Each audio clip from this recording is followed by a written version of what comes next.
Welcome to the EarthWorks podcast, where our team will share the jargon of carbon from many of our turf friends from the past 30 years. Hi, everybody. Kevin Hicks back with another podcast for EarthWorks. Pretty excited to talk about this one. I think you guys will really enjoy this conversation. It's a little different than the last couple. I've got Ben Wilmarth here, the newly recrowned superintendent of Osprey Meadows at Tamarack Resort, it's in Donnelly, Idaho, right? Correct. Okay, so which is just south of McCall. So I'm going to let you kind of take the reins and explain where that is first, and then we'll back up and kind of talk about who you are, where you've been, and that kind of thing. Yeah, no, thanks for having me, Kevin. Definitely excited to have this conversation for sure, and hopefully many more to come. Yeah. Donnelly, just south of McCall, which is north of Boise, Idaho, hour and a half-ish. It's 25 minutes south of McCall, which is just north of us, which is more of an established town and long-time town that's been there for a while. Very small. Correct, yeah. The population's roughly 5,000. That number's all over the place now, just with as much growth as you know, as coming into these mountain towns. Yep. I was born in Idaho, in McCall actually, but my mom took me to the west side Seattle area throughout my grade school years. Okay. So I was in Western Washington, Issaquah to be specific, east of Seattle, since from '89 through 2004. Okay. I had migrated up to Bellingham area. Bellingham was my first maintenance gig with David Bocci up at Bellingham Country Club. I had been only working on golf prior to that, but on the pro shop side of things as a kid, guest services, kind of drumming around the idea of going to get my teaching certificate, and going down that route, and then realized it just wasn't for me. But I love golf. Me too. And so I realized, man, I really like yard work. And then that was an easy thing to combo. And before you know it, I was getting through, junior college and then headed to WSU to finish my turf degree. So and ever since then, that's where it all started. And and then eventually migrated to McCall, Idaho. It was my first assistant job at Whitetail. And was with him for 5-6 years, which was an awesome time and awesome experience, especially being in your hometown. And were you there for construction? No. Yeah, no, it was. Yeah, I got there in 2008, so it'd been around 8 years old at that time. Yeah. And then the recession hit, and Tamarack was doing well as everybody else was up until the recession, and there's a little bit more to that project, and they were a little later in the game. They were established. They did get the golf course established at a high level. And we're going to get into the details of that. Yeah, things went down, and they went through a few different management teams over the course of post-recession. And then I was the recipient of being part of the last one with the homeowners being the TMA. And I was there between 13 and 15. Okay. And then that's when I blew out the pipes and walked away for legal reasons, and stayed in cabins for a summer and realized that I got to be in golf. That's my heart, and that's why I ended up in Boise. You stained cabins, as in finishing them? More or less managing them. But so basically, I became for Tamarack at the time because they were, God bless them for knowing the situation and doing their job of redistributing us, the staff from the golf course throughout the resort to other positions. So I helped manage essentially an HOA for them for 5 months before I ended up into Boise and now back. So Boise lands you where? Boise lands me down at Eagle Hills. Okay. Which is right at the base of the hill. Now, if I scrape too deep here, Ben, you got to slow me down a little bit, because I know there's kind of like me and everybody else in the industry. There's some PTSD that might kind of arise as we go through this. Yeah, no, it's good. I think the best thing that ever happened for me was Tamarack failing. Purely, I think best way to describe it is for my personal growth. I wouldn't be who I am today if that didn't happen. Not only did was that my first superintendent gig with about a fifth of the typical budget that facility was used to. Right. So that experience alone was tremendous as far as understanding what the resourceful really meant. Sure.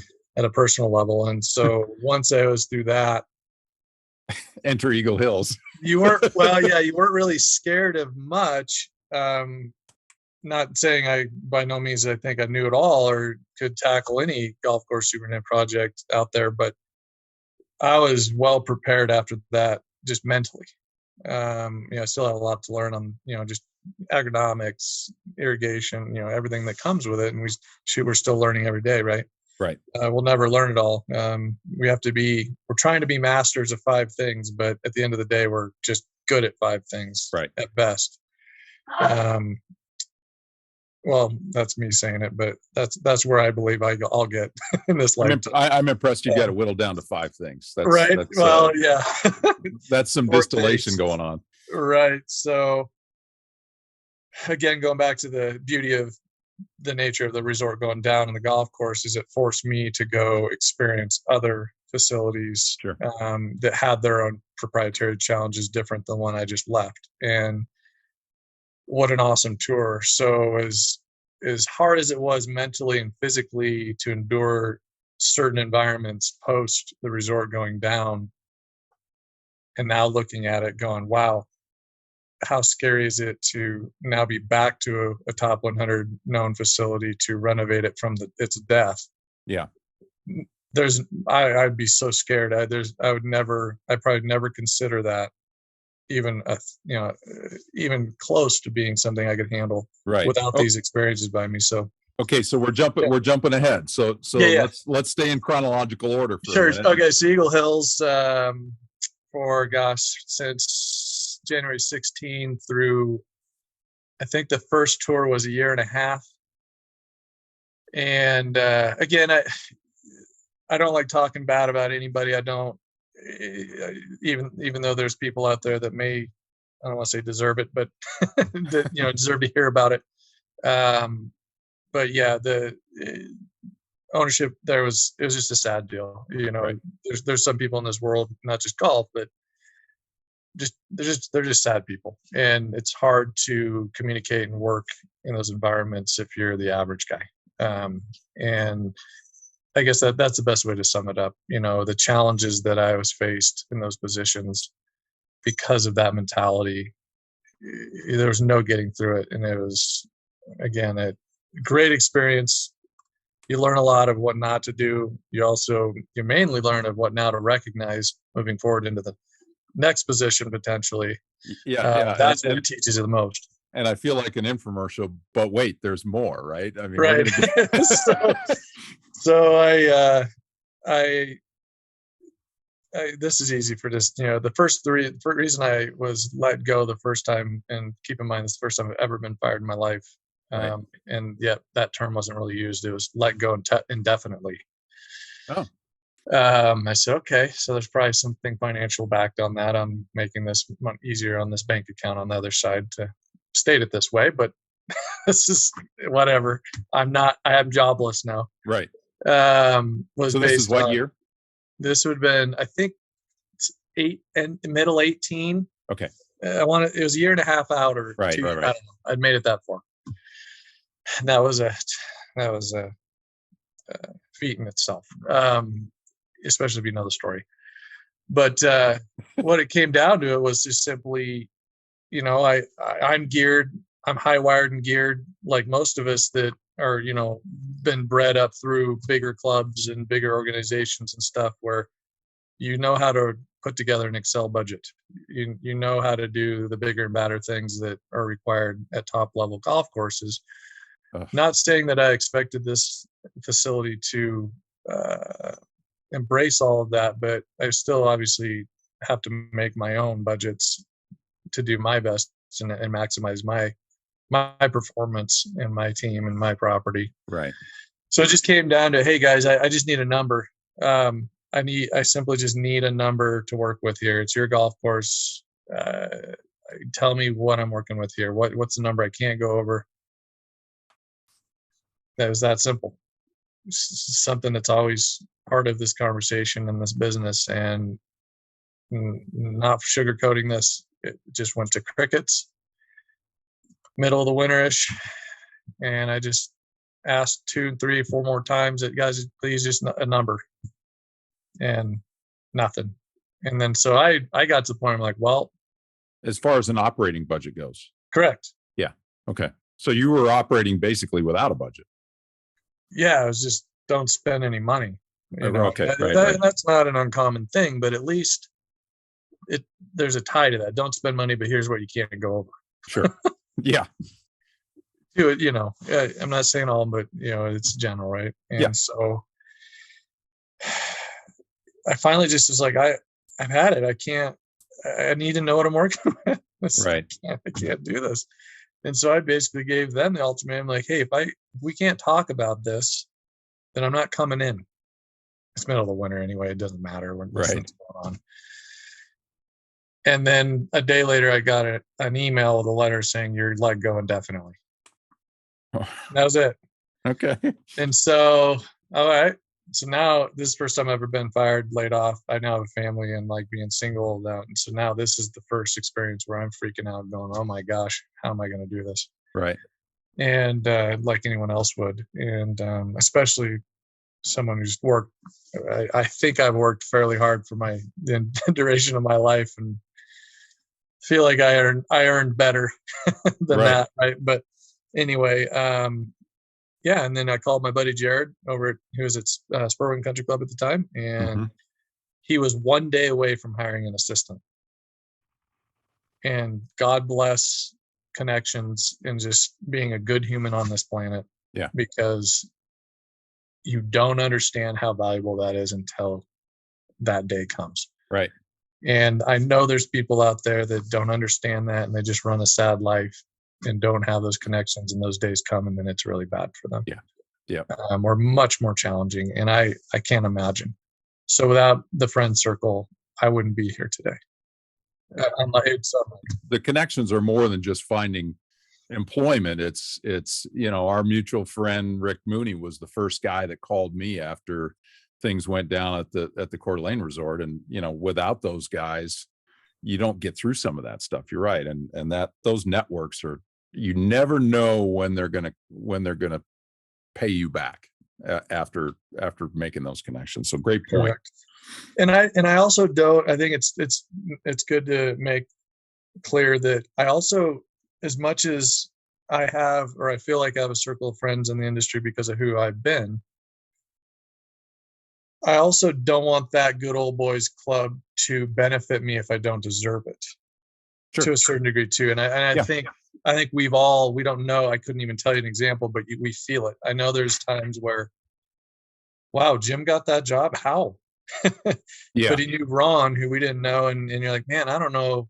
Jim's not, do you know Jim? But he's in and he's got it. And yet Freddie over here he's still bleeding from how hard he's worked. Yeah. Never getting that chance, and totally deserved.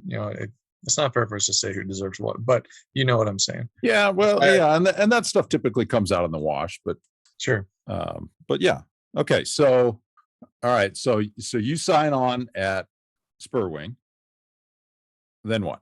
Yep. So I'm now a first assistant at Spurwing under Jared, and Jesse Vincent is the assistant on the other side at the main course. And it was nice for him too, because it obviously allowed him to be a little more auto mode and do a little less training and stuff. So it definitely benefited him as much as it did for me. Even though we knew that he was still taking a chance by knowing that at some point I would be leaving and he'd have to do this over again. So God bless him for that. And knowing that he already had to do that work ×2 already at that point. Yeah. And that's awesome. And I'll never forget it.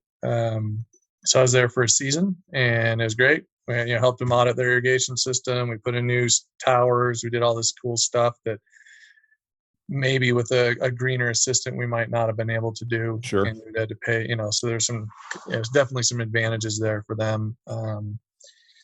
And a whole summer went, and then Eagle Hills realized how important it was to have a body in there that had a certain skill set. So because after you left, they didn't, right? No, they were just kind of piecemealing guys that were raising their hands saying, yeah, I can be a superintendent without credentials. Sure. Just because they worked for a lawn care service or this or that. And we know how much more depth is involved there. Yeah. And so the conditioning obviously dove really, really hard, and to the point where inside of one season, it was like, whoa. They were getting the feedback from their golfers. Sure. They were seeing it firsthand. You start losing turf, all of a sudden now it's a real conversation. We got to get back to the drawing board. And I never lost the relationship with the general manager. Him and I, we melded well. The communication was on point, and that's why it worked so well. And he listened, and I appreciated every time he was willing to learn. It was the first time I've ever been in a situation where I had a general manager constantly with me, when times you wouldn't expect it, and Sure. learning how to, and teaching them how to airify and teaching them how to spray greens and all that stuff. And because I knew too, my intention wasn't to be there long term anyway. So that's what I told him directly. I go, hey, here's your chance to learn a bunch of stuff in case you are without, and at least you have something. Yeah. And so he did. I did a lot of that. Even though when I was gone, I wasn't there long enough in the first tour to teach him enough of it to be confident in doing it, of course. So I'm at the end of my year, Spur Wing. They're now in bad shape over there. And so I get a phone call from the GM. I can't remember exactly how it goes down, but more or less hey, we want you to come back. And so it was a really interesting agreement of, okay, but now you've got the upper hand, right? Yeah, now you got some leverage. I do, but at the same time, there was no way I was gonna adjust, or I don't want to say fix, but adjust the sad issue up at the upper end of that business. Yeah. Nor did I think I was, but all I had to say is, look, I'll do this for you, but maybe now it's just you and me, you being the general manager. It's just us communicating and doing all that, know, because at this point we know that there's no way it would work. We're just going to walk into this again. And I knew there's going to be an impasse, expiration on this deal. Yeah. But I was feeding my family, and golf is all I know. I love golf. No ambition to leave the state of Idaho. Sure. And that's the one thing that's interesting about this profession, as you know. There's only so many golf courses in this world, and there's only so many that are really, truly great to work for, depending on what level you're at. But even more importantly, most golf courses already have really good guys who've been there a long time doing a great job. So when you're leaving a facility not on your behalf, it's a numbers problem. For sure. You're now going, uh-oh. Yeah. Well, what am I do? Go take my friend's job? I'm friends with all of them. I can't do that. So something's got to happen, and I have no idea what it's going to be. So it's really interesting mentally that way as well. Unlike being in some, counties in Florida or California or whatever, where there's 300 golf courses in the county, and there's a little bit of decent movement regularly. Here in Idaho, yeah, it's pretty limited. If you don't get it figured out and stay and make sure that glue is strong, it is a lot tougher, obviously. Yeah. So you sign on again. About a year later. Even after you and I spoke, and I said, Ben, are you sure you want to do this again? Even after that, you signed on. Okay, so you signed back up. Things are a little better. Well, and I have to mention this. One of the most important reasons I signed back on was because of the mechanic they had. Okay. Doug Marion is the dark horse of the mechanic world in the Northwest. He's one of them. They're all mostly great guys, but this guy, I've never seen anything like it. Just his work ethic, his skill set, and he's a self-taught. if he was not part of the equation coming back, then that was, I wouldn't have been back. Okay.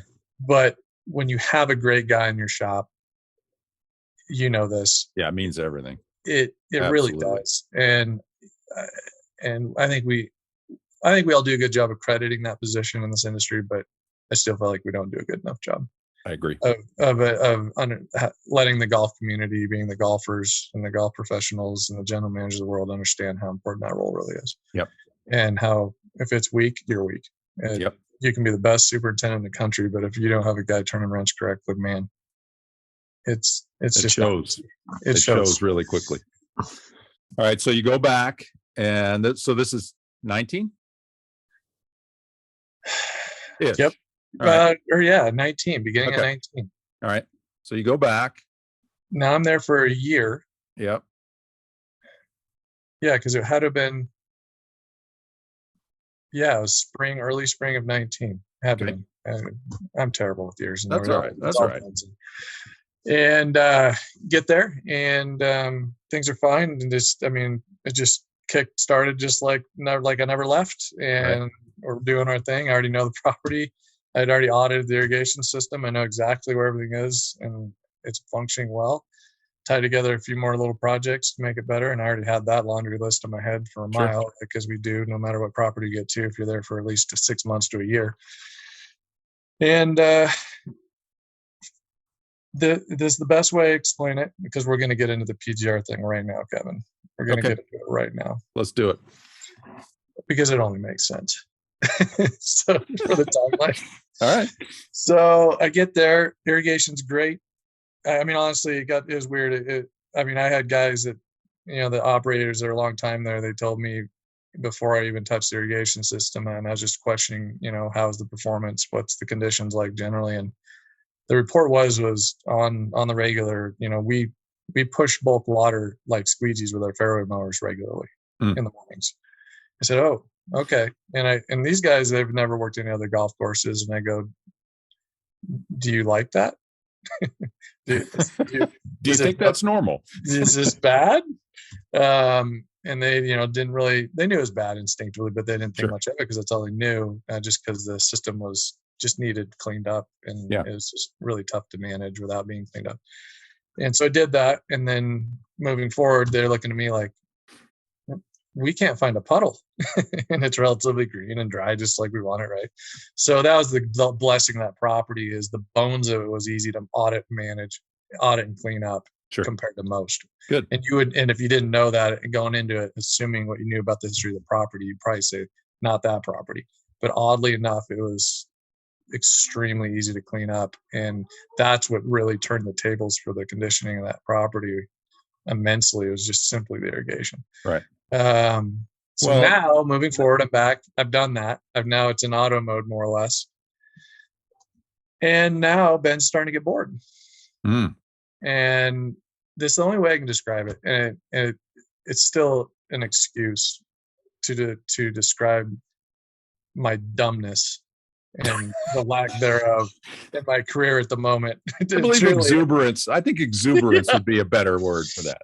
Yeah. Well, and I tell people, I'm like, after I look back and I'm like, how is it possible, knowing what I know just in basics, not at a high level, whether it's irrigation, agronomics, but going to agronomics, how I can forego Turf 101 basics like it didn't even exist. And it happens. And so what did you do, Ben? What did you do? So I got a little bit hot with some PGRs. Yeah. Mixed some mixes, and it wasn't an immediate, like, this was death. This was a fast but relatively slow death. So just to be clear to everyone, it wasn't like I went out with a mix and the next day, we just lost all this turf day one, day two. This was a progressive, over the course of about, I want to say, a month and a half of applications before I realized, this is not going well, and I don't feel good. So do you think it was a stacking issue, or was it? Oh yeah. Yeah. The mix I used was, again, going back to just foregoing turf 101, it was dumb. It was just go gusto. But before I get into the mix and the result, I have to explain to myself all the time how I even got there and why. One, I was stuck. Again, going back to the ability of jobs and good jobs in the area, my instinct was once I had finished the irrigation system and I was kind of running that property in auto mode, regardless of the lack of resources that still existed on the daily, but it was easy to manage. I got it to that point where I could manage it. I was a guy going and drinking brown beer at 2:00 when it was 100 degrees and everyone else was out dragging hose right in the valley. And I was like, guys, you just got to put in the work and you might get there. I don't know. So when I realized I was stuck, and then your brain gets stupid and your brain starts trying to figure out what a solution would be. And my brain came up with was, well, do something special and do something that nobody else is doing and be better than everyone else on those greens. In order to come up with because I was always just a standard podium guy, just nothing crazy. No, I'm not even giving trickle doses of Paclo. Just because it's a classic mixed stand event POA greens. Never anything dangerous, super clean, super clean as far as a basic ag plan. And I was bored. I was stuck.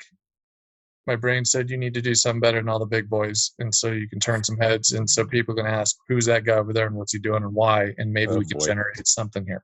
Right. maybe the right guys goes and plays in a beer drinking tournament because it doesn't normally play it, but he joined the tournament and goes, wow, these greens are better than anyone in town, even the country clubs. Yeah. Who is this person? And maybe he has time. That's where my brain was. Okay. So unfortunately, dumb got dumber. And then that idea started getting real fun in my head. And that's when I started putting some hot mixes together. I did a mix of a pretty high rate with a low dose of Paclo. Okay. And I would have been fine if I would have called Cal over at Circling Raven and said, hey, what are you doing with the new? And he said, oh, just 4 ounces an acre. That's it by itself. We love it. It's perfect. I would have been fine. Or just use some low dose pack, under label rates just to kind of ding that POA and slow it down, but don't kill it. I would have been fine. But I wanted to be magical and do something that's never been studied, and nor give it the time to study it on a practice green or a nursery myself. Yeah, I was just going to point that out. As typically, we kind of tiptoe into those things. So you did an 18-hole test plot. Okay, good. Well, and again, I think another part of it too is, I'm not saying that would have changed how I addressed that, but again, it goes back to who I was working for. Yeah. If I was at Coeur d'Alene Resort, Whitetail, Tamarack, an actual decent paying working job that gave you the resources you need to do what you needed to do. When you look at it that way, well, of course I would have gone out and done these trials. Sure. But this position, whether I was saying it to myself or not, I was like, well, it doesn't matter because I don't want to be here in the first place. I never did. So it's interesting to say it that way, where you're like, well, that's why I decided to forego all the 101 tests and plots that, yes, you and I would have already been doing in a better world. Sure. But that's not how it went. And a month and a half later, all of a sudden I realized, wow, that green looks fine. And then you realize there's a lot of bent grass in that green. Mm-hmm. And for whatever reason, that biotype of POA in that green didn't take this hard.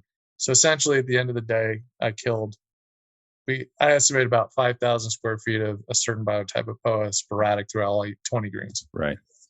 Some greens it just had nothing in it. It did nothing. It literally was just a type of POA. And then of course you had a green that had 2/3 of it. Yep. So nonetheless, once you get to that level and it's sporadic, you're hitting the brakes, you're stopping everything, and you're in full-on grow grass mode. And unfortunately, when you do that in the middle of the summer when it's primo golf time, you've ruined it. You've completely devastated the ability to play good golf and produce something for the customer that they're satisfied with. And so the kicker is we've had these smoky fiery years recently, and this is what I learned too, is as soon as that 5,000 Actually, I take that back. No, it was 2,500. Collectively, it was 5,000. I'll tell you why.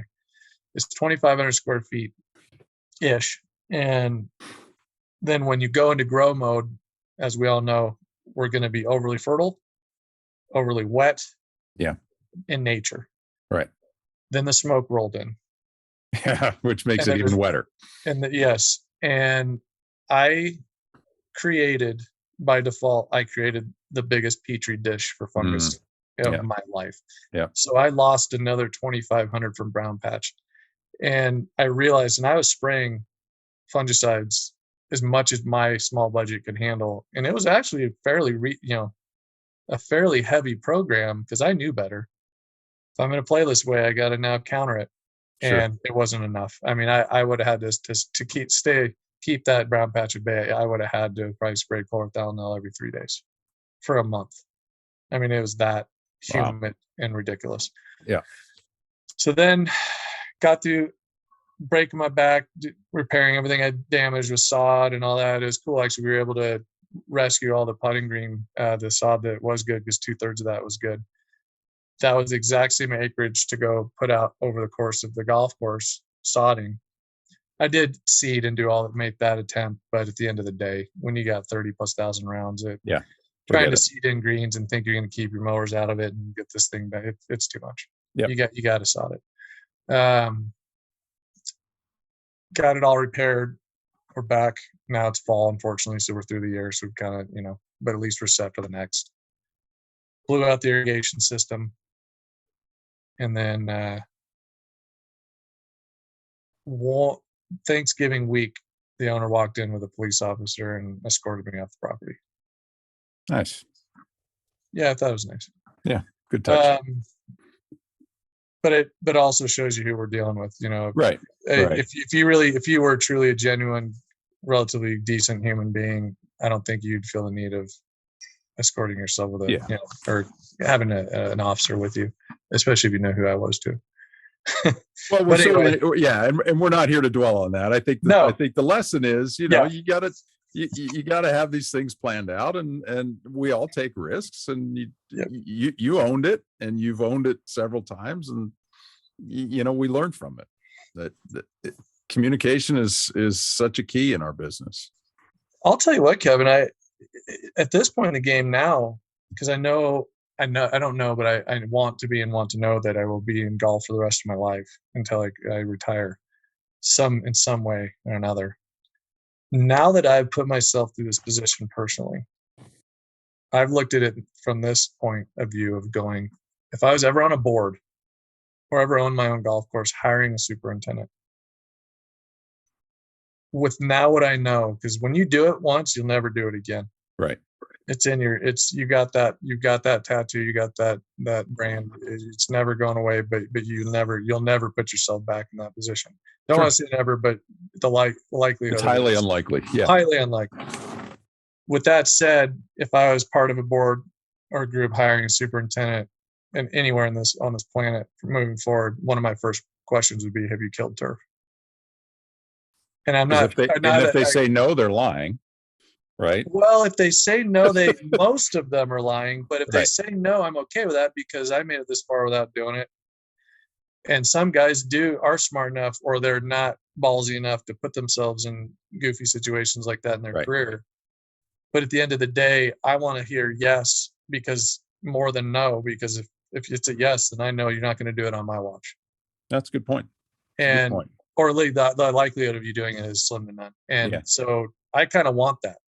I want that feedback. Like, oh yeah, you got that chapter of your life out of your system. Yeah. You now respect and understand chemistry and how this all works. Yeah. Well, it's an important lesson. And I think, you make a good point. And it's, it all goes into your mental resume of how to go about managing a golf course. And sometimes it takes tough situations and tough experiences like that to get through it. So I don't want to run out of time before we, get into what you're dealing with now. And there's a story in between, everybody, that we're not going to spend time on today. There's a story that's going to be in GCM, right? Well, we're working on it. We're not, just like you and I had talked, is how to break this story down. We don't know yet. Okay. So I think we're gonna table that one for today and get back to it, but it's kind of a neat story in itself. We may have you back on just to talk about that. But so there was a gap, and that's where the story picks up. But then post the gap, now who contacts you from Tamarack? Well, so I had been up here in McCall working for a development called River Ranch. And the reason where that all started is Pete Morris and I had been contracted up there to help them try to get some communication back online. They had a Rainbird system. It was a decoder system. As you know, there's only so many people that even understand how to navigate a central control system just anyway. But this is a residential. Yeah, it's a development. Yep. And so I was there all summer, just going through that exercise and trying to do my best to get them back on their feet. And another long story, but I did what I could do. But also knowing that, if Tamarack never came back online, at least I had a good job and I was doing something similar to what I like to do. Sure. And they treated me well. It was a big project, but it was a good job. Good. But it also positioned me to be now local, to where if I got this phone call, I was already here, and it was much easier to pull the plug and move on. And that worked out just like that. So I went all summer there, and then I got a call from my boss, and he said, "Hey, we got it. The golf course is in our hands. We're not closed yet, but the deal's done. When can you be here?" And so I said, as soon as possible. And so I put my 2 weeks in, or week and a half, whatever. Well, either way, it was a good relationship with the other group, and they already knew that was potential regardless. So he had called me, and then the very next day, oddly enough, we were actually moving from Eagle up here just to be in McCall for this other job at the development. Right. Literally moving boxes in a U-Haul. And this is the next day after I got the phone call. And that's when Tamarack went public with the media saying we got the golf course. And so that's when my phone melted in my pants. Right. Well, I guess that was meant to be. You knew what was coming. Yeah. Right. So it all worked out great. Okay. So now we have to back up and talk about, man, you're like a double experience on every one of your stops. So kind of quickly summarize up to where you said early in the conversation, you blew out the system and you walked away because that was what you had to do. So those 2 years ish, you're running the golf course. Golf course is open. Yep. Osprey Meadows is open, playing. Yep. It's a Robert Trent Jones golf course owned by the Tamarack Resort, which also includes, we need to fill these things in, also includes a ski resort. Yep. What else? What other amenities? It's a all season resort. So, we've got, they're going to build a marina. They've already been using they put a yurt down on the beach. They've already got, some small slips, renting boats. They have essentially a stage 1 marina that they're going to blow up and make bigger. To be full scale here in the next couple of years. Of course, mountain biking is the summer rec on the mountain. Nordic obviously is throughout and I control that. I manage that for them during the off season from golf. So you got 30K of Nordic that's throughout the whole resort that we groom. Primarily on the golf course? Or golf course is just one of the loops. But that was one of the favorite loops, obviously, just because that undulation and grade is primo for Nordic. And am I right in that 2008 period when things were really going haywire that ownership lost it or it failed? And I remember stories that there were actually lift poles being removed off of the mountain because they were done. Yeah, that one whole lift did get removed, and it was laying in a yard over at a contractor's site over here in McCall for a while. Yeah. It was a big mess financially, socially, politically. Right. I mean, there's a lot of liens. Finally, after now 15 years or 13 years or wherever it's been, it's almost 100% clean. But in that period of time, the golf course is still operational. Correct. The golf course only went down from when I left it in 15-ish till now. Okay, well, so until once we renovate it. So you leave it in 15. You told me you blew out the system in May. In shorts in McCall, yep. In shorts in McCall, and walked away. Walked away. So now we fast forward. Boy, the chronology on this conversation is really difficult. But so now we fast forward basically 6 years, 6.5 years. Correct. So it's been dead fallow for 6 years. And now, ladies and gentlemen, we're back to today. So Yep. so you're back on site, and in that period of time, I mean, you told me some crazy stories. Like I asked you, where do you start?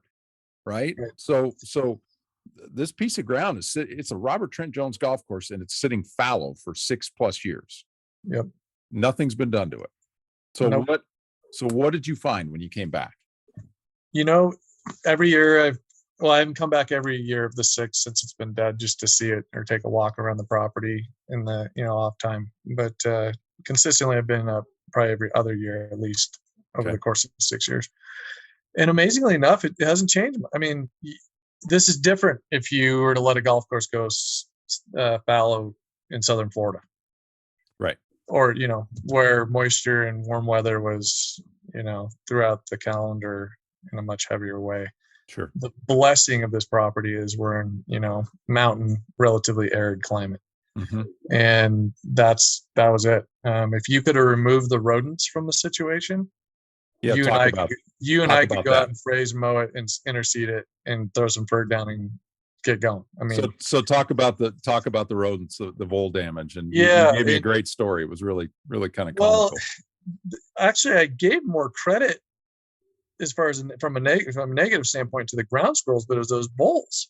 Right. Those voles, after I started assessing it harder, I'm like, the ground squirrels really didn't do much at all.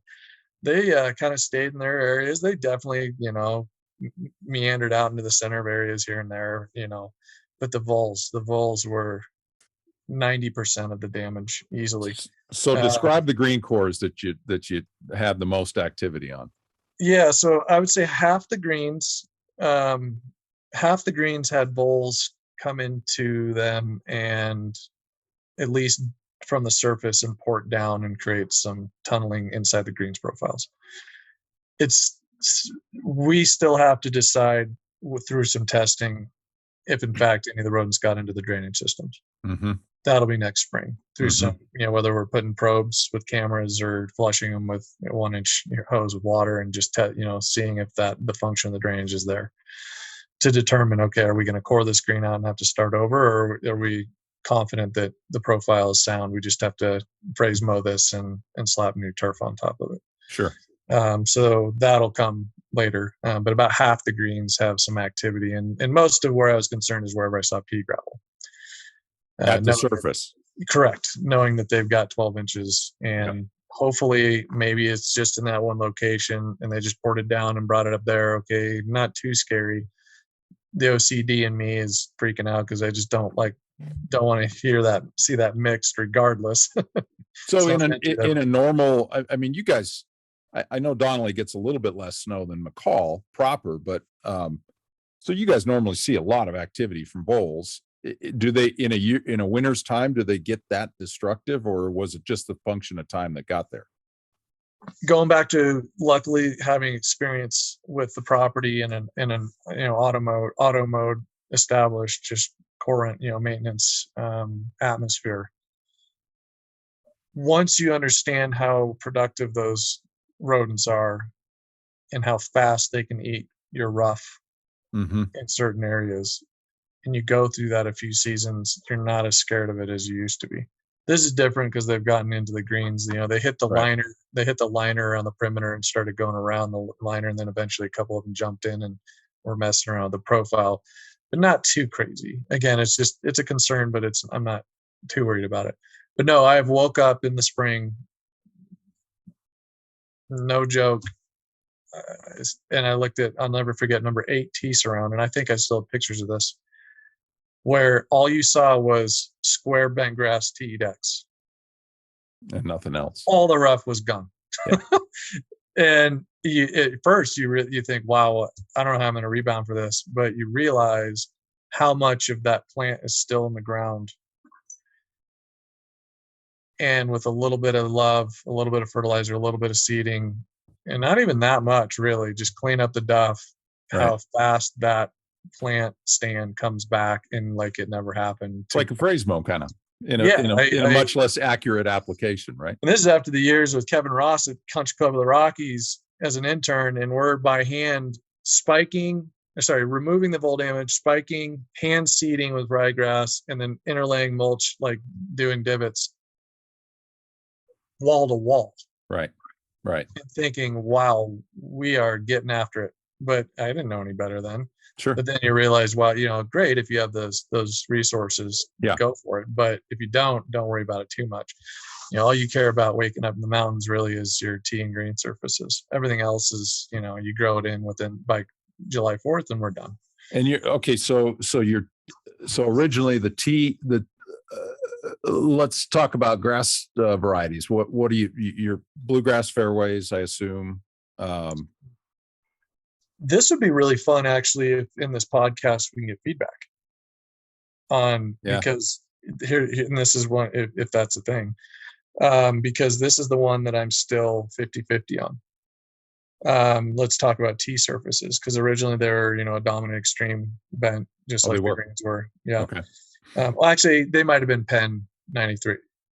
Regardless, let's just keep it simple. They're bentgrass. Okay. But we also know how prolific and thatched bentgrass is by nature in most varieties, and if you're gonna rock them, you better be able to maintain them or you'll lose them. And so that was what was really the blessing. There's a lot of blessings in the fact the golf course died, because when I got there, because of all the 4 years of management, rightfully so, post recession, and no one would expect anyone to punch tees when we're here's $200,000, do your best on a property that's needs well over $1 million to sustain itself. The tea thatch got to about 3 inches. Oh, beautiful. Yeah. So we want that gone, obviously. So this is great. We're going to be able to remedy that and start over. But it does teach and explain to you how prolific bentgrass really is if it's not maintained correctly. Yeah. And monitored. And so here's the best way to explain it. As a golfer, I love standing on a bentgrass tee if it's ever given, just because of the purity of it, the feel of it under your feet, all of it. Right. The look of it. It's more aesthetic driven. Sure. Let's be honest. And yet, I had a great small conversation with Matt Nelson. He goes, well, Ben, from a playability standpoint, a lot of people argue, well, if you're going to have bentgrass on your tees, then you better have it on your fairways. True. And then, I feel the same, but at the same time, only about 4 holes I'm actually taking a divot. So at that point, I don't hold that as strong as he might.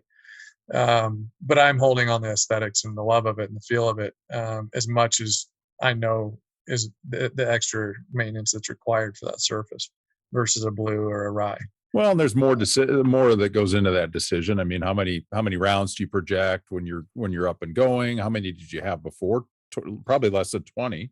Oh, right? No, 8,000, 10,000 is max for that 80. I mean, you really have 120 days of golf. You have 80 good days if you're lucky, probably. Let's be honest. Because where you are, you've got easily 100 days of snow cover, easily, right? Oh yeah, we go to 120 for sure. Right. At times 140, I think, if I look back in records. But no, it's so it's not a pressure problem. It's purely aesthetic and it's purely the look. And so I'm still torn, but one thing I do like about the fact that if we decide as a group to keep bentgrass tees is now that promotes more, that gives me more strength in making sure I solidify a real big boy aerification package, which then only complements my greens. Really, regardless of what the surface is. Because you don't have, so, I mean, we got about 12 minutes left, but believe it or not, but it's not enough. So you're walking in, you've got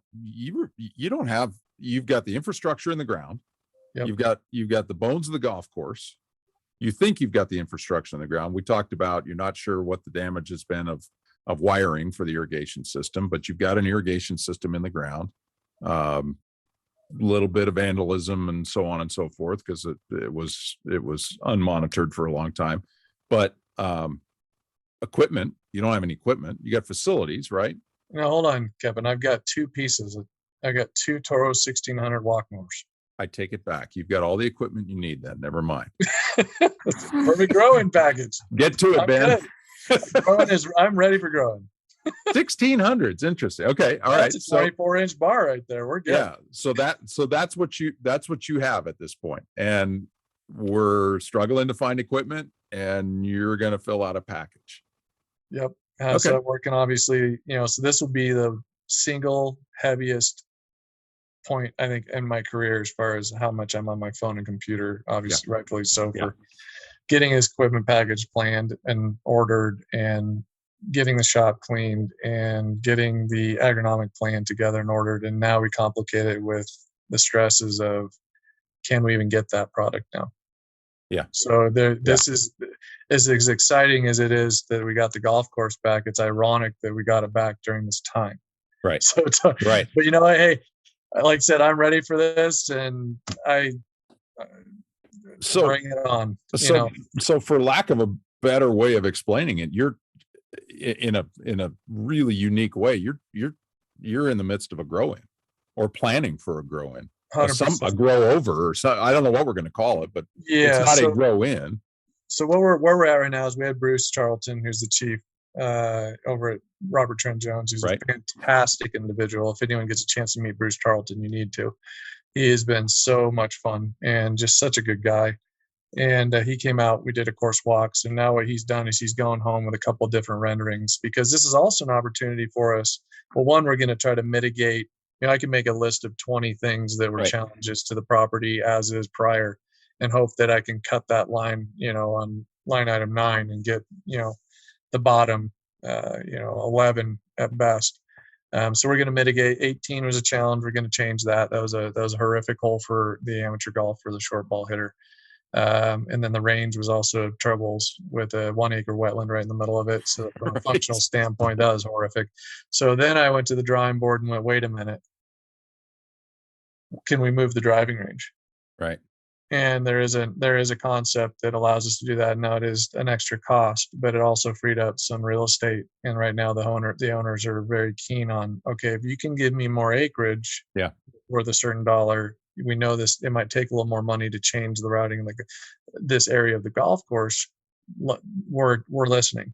Sure. And so that's where we're at right now. I would say over the next 3 weeks, we'll put a stamp on what plan we're going to choose. We basically kind of have an understanding of what each concept is going to cost in renovation, or close enough to put a go on it. Once that's done, we'll retain a contractor. I've been talking to a few different contractors, and then once that's retained, order the equipment and let's get going. Yeah. And spring of 22, we're going to start getting after it. As far as opening day projections, obviously tomorrow, right? Right. But as soon as possible, and they obviously, from a marketing standpoint, they're really hoping for some form of golf in 23. Yeah. And I think we could probably do it. But so if you weren't doing the routing and infrastructure changes you were doing, from what you've seen, you've been on site for a 2 months. 2 months. Yeah. 2 months. Yeah. So, and I'm just curious, I'm just asking the question, from what you've seen in your walks, what would happen if you just turned irrigation on? Could you get a product without, I don't know what happens to a golf course that sits idle for 6 years. Could you get a golf course back? Again, it's back to the voles. If we didn't have the vole damage and the tillings, and there's tilling piles this tall now randomly everywhere, where there's no, we've lost our finish grade. Sure. And the base grade's all there, but literally now it's just both in the sand base and the natives. And the native soil? Anything that's soil based, is wrecked. So it needs to be tilled and graded and seeded, no matter what. But really, and you're going to work around the irrigation system that's there. Correct. Yeah. That's the hope. Beauty of it is I had audited that. I know that system better than and most as well. Everything is, my maps are on point. I know exactly where everything is. I know how to isolate every single sprinkler head. I just have to go and cover all the valve boxes and mark heads and get that fired up. But yeah, the base acreage being the fairways and rough, that's actually pretty simple. Just phrase mow it, till it, grade it, and get it grown in, seed and grown in. We'll use hydroseed here where there's erosion issues on certain banks or near. So you expect to seed a lot of the larger acreage parts of the golf course. Yep. Our biggest challenge will be where the existing 10 to 12 acres were sodded, where the sod netting is, and they used it in the areas around wetlands so that they could mitigate erosion completely. And so now, fast forward, now putting a tiller into that situation. We're forecasting, a guy getting out with a knife and, probably every so often to get through those sections. But so curious on that. I mean, this is an aside, but the netting, if it's left down, because I know a lot of installers will remove that netting as they're laying out the rolls. If it were left down, would that have any benefit to vole infestation? Have you ever noticed that? They should be able to get right. I'm glad you mentioned it, because next year I'll know. I'll remember that, and I will get back to you on that. Because I know voles have just been the bane of superintendent's existence in the mountain regions. They're unbelievably active in the wintertime. Yep. No, it's still the man that figures that one out and controls a wealthy man. I wish that netting was a little more biodegradable. Right. But I also understand, for time reasons, when you're trying to do a golf course in a 5-month only window, that when they normally would have probably pulled that netting, it wasn't going to be on this property. Yeah. And so I don't discount them for that, for sure. Okay, so and we already talked about this. We're going to do a before and an after, and it'll probably be a video picture presentation, maybe a year or so from now when you've got a little bit more. But give me some bullets in the next couple of minutes. Give me some bullets of what's the low hanging fruit for the next 12 months or 120 days of growing season that you've got. Well, low-hanging fruit. I don't know how much fruit. Obviously, securing architecture, contractor, all that stuff. But stamp the plan that mimics and mirrors the cost analysis of poking in a couple lots on the perimeter here and there. Right. The beauty of the property is it protects itself pretty well with all the federal mitigated wetlands that are already there. You really there's not much you can develop on the golf course. Okay. So for the most part, it'll retain that look and feel moving forward. So get that done. The plan, the concept that we want to do, whether we're making changes or not, with the lots and where they're going, then get on and retain the contractor. Yeah. And then, of course, at the same time, we'll be ordering an equipment package. And then after that, it's clean up that shop, get it ready for staff, and get ready for that shop to flow come snow melt, which is, really April 1st. And staffing's going to be no easy task for you. Whole different ball game. So, man, Kevin, it's going to be fun. Yeah. It's going to be, and I'm ready for the challenge. It's pretty much everything that and this is stuff that all guys are challenged with today, as we know. And adding on just simply bringing back a golf course at this time is a really interesting topic. Is there a possibility of housing for staff? So that's the good news too. Going back to the amenities of the resort, they have approved and are going to build a 500 staff employee housing on. Oh, wow. Awesome. Now, will that be done in time for me? No. The first couple, no, but it's the forecasted, and that's the cool part. Is most of these small town communities, they've always known it, but it's now finally come to a point where they know that if they don't do something to create affordable housing, then we can't do this. Right. And Rick Mooney and Whitetail Shore Lodge, they were brilliant in purchasing some real estate to do the same over in their neck of the woods, and it prospered from that for sure. Yeah. So absolutely. Okay. So in essence, your go-to right now to reestablish the turf itself would be phrase mow, till where it's possible or necessary, and will you sod the greens or seed the greens, do you think? Time wise, I think as much as we want to be the best agronomists, and I've already told you, and based on the story, you know that I'm not.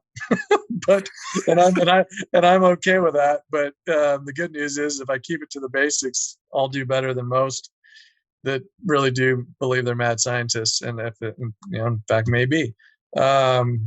Just to keep things simple, keeping these plans simple, because if you overcomplicate any of this with the challenges that you're already faced with, it'll be tough to succeed. And so that's what's my blessing on the ag side of things, is just keep the ag simple, run the plan, and be done. But for time, I'd still saw the greens, and especially if I go bend grass on the tees. Now I got to go with Matt Nelson and try to convince him to grow another 5 acres of something else by 23. We'll see. But anyway, it's phrase mowing and seeding and tilling and grading the coarse bulk acreage, call it the 90 acres of rough and fairways. That's a pretty simple plan. And then sodding the rest to greens and tees. That's really it. I mean, it's as much, only 2 months of banging this around in my head, it's starting to become a much simpler plan. The challenging parts of the stuff that you can't control yourself, which is equipment availability, fertilizer, weather, and people. it's all the stuff. The people. So we'll get there. Well, I've never done a tease podcast before, but I think this is a great tease for a return and call it the rising from the ashes sort of story. But I think it's a really unique experience you're going to go through, and I can't wait to get you back on this and talk about, all right, this worked great, and boy, that was a failure, and this worked awesome, and I was glad I did this. And so let's definitely make a date to get back together at this time next year and just kind of give us a State of the Union, and can't wait to see the property again and see how you get through the summer. Yep. And I think that at this point moving forward, I'm just going to remain vulnerable in these conversations. I think that's the most fun part about it, is don't be afraid to, because it's not for a lack of trying. It's not for a lack of love. Some people are, well, we're our own worst enemies in a lot of cases. But I'll tell you, Kevin, you create problems so that you can find solutions. I'm guilty of it as anybody. It's way more fun when you hear your buddies actually, have the balls to tell you when they screw up, because you ultimately, chances are you did, and you go, okay, good, I'm not the only one. That's right. I think it's important when we talk on these, that I'm going to make sure that I'm not going to go out of my way to do it, but I'm definitely going to explain to you where the fails were that then ultimately brought the success. And it helps everybody. I think that's really important, and I appreciate your honesty and your candidness, and I can't wait to see this success. So, Ben Wilmarth, thank you for joining me this week, and we'll see you again next year at this time. Ben again is at Osprey Meadows at the Tamarack Resort in central Idaho. And thanks for tuning in this week. If you aren't already a subscriber, make sure that you subscribe to the podcast so you get the updates like this guy here. And Ben, thanks so much for being on, and we'll talk soon. All right, appreciate it. Okay. It was a pleasure. Thanks. Talk soon.